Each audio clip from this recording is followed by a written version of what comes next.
हमारे इस मार्च का आज यही था कि जो रीडिस्ट्रीब्यूशन के लिए जो लॉ, वेल्थ डिस्ट्रीब्यूशन के लिए जो लॉ आया है वो सही नहीं है। मतलब कांग्रेस के मैनिफेस्टो के हिसाब से ये चीज़ हम नहीं कर सकते। अगर हम देखी जाए तो स्त्रीधन जो हमें हमारे एक विवाह के बाद, शादी के बाद एक घर से मिलता है, हम वो चीज़ किसी के साथ क्यों बांटे? वो हम बचा कर रखते हैं अपने पास कि हम कल को जब समय की ज़रूरत पे हम बचा कर रखते हैं। जो स्त्री होती है वो घर में कभी यूज़ करने के लिए चीज़ें छुपा कर बचा कर रखती हैं। मैं उसे कैसे ऐसे किसी को दे दूँ? मैं वक्त आने पर उसका इस्तेमाल खुद करना चाहूँगी।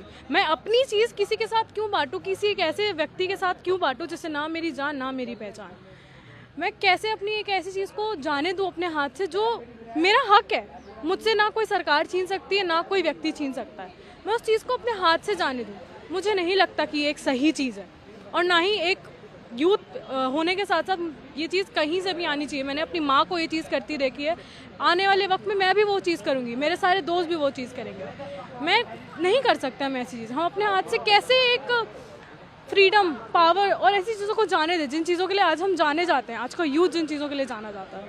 विकसित भारत, यूथ फॉर विकसित भारत, यूथ फॉर विकसित भारत। आवाज दो हमें, आवाज दो हमें। आज हमने मार्च करा। मार्च के पीछे दो प्रमुख कारण थे।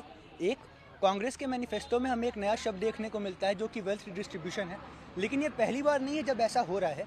सन 1953 में इस कानून को लाया गया था और हमें ये पता है कि 30 अक्टूबर 1984 को इंदिरा गांधी जी का निधन हो गया।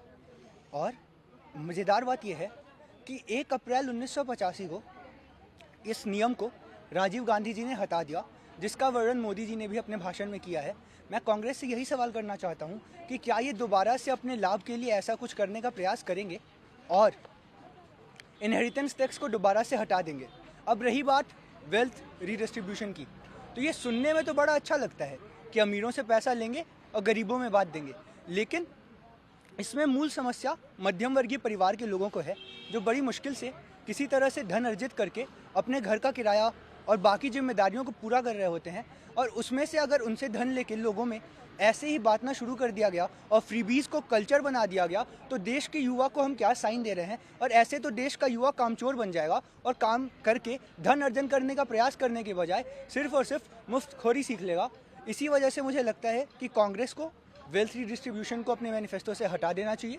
और इनहेरिटेंस टैक्स की जो ये बात कर रहे हैं, ये मुझे मूर्खता का रूप दिखता है कि एक व्यक्ति जीवन भर जब तक जी रहा है तब तक अगर एक पानी की बोतल भी ले रहा है तो उस पर भी टैक्स दे रहा है, और मरने के बाद अपने ही माता पिता के धन को लेने के लिए भी अगर अलग से टैक्स देना पड़ा तो ये तो काफ़ी चिंता का विषय है। वेल्थ रिडिस्ट्रीब्यूशन इसी बारे में है कि जो एक पर्टिकुलर कम्युनिटी है, क्योंकि हमें ये बोला गया है कि जो हमारे पर्सनल लॉ बोर्ड्स और जो माइनॉरिटी है उन्हें इससे इफेक्ट नहीं पड़ेगा, तो जो हमारे मेजॉरिटी कम्युनिटी है उसके ऊपर ही इसका इफेक्ट पड़ रहा है। ठीक है, वेल्थ डिस्ट्रीब्यूशन में जितने भी लोग इनके पास कम ज़्यादा संपत्ति है उसको बराबर करेंगे, उसका मुआयना करेंगे कि किसके पास कितना है, ये सब किया जाएगा। और इनहेरिटेंस टैक्स की बात रही तो ये वाली बात वो है कि 50% जितना हमें आइडिया ऑफ हमारा जो भी इनकम, अभी ये भी क्लियर नहीं कि इनकम की बात की जा रही है कि एसेट की बात की जा रही है, वो जो है गवर्नमेंट को वो करना पड़ेगा। हमारे मतलब हम आगे अपने बच्चों को नहीं दे सकते, वो इनहेरिट नहीं कर सकते, 50% ही वो इनहेरिट कर सकते हैं। सर, ये मार्च जो भी ये हो रहा है वो सर कहीं ना कहीं कांग्रेस की देन इसलिए है क्योंकि ये जो कांग्रेस ने इनहेरिटेंस बिल का जो अभी बात जिक्र करी इतने दिनों से नहीं थी। 1953 में जब ये लागू हुआ था और 84-85 में हटा है, तो ये राजीव गांधी ने हटवाया था, तो उसको दोबारा क्यों लाया जा रहा है? इसलिए लाया जा रहा है कि देश में जो भी तनाव है वो बढ़े, चुनाव को बायपोलर करा जाए, जिससे कि कहीं ना कहीं देश को हानि की जो कांग्रेस की नियति रही है, हमेशा से रही है, आज से नहीं 70 साल हमने देखा। डिक्टेटर की ये बात करती है कांग्रेस पार्टी और हम इमरजेंसी को भूल जाते हैं। इंदिरा गांधी ने इमरजेंसी लगवाई थी।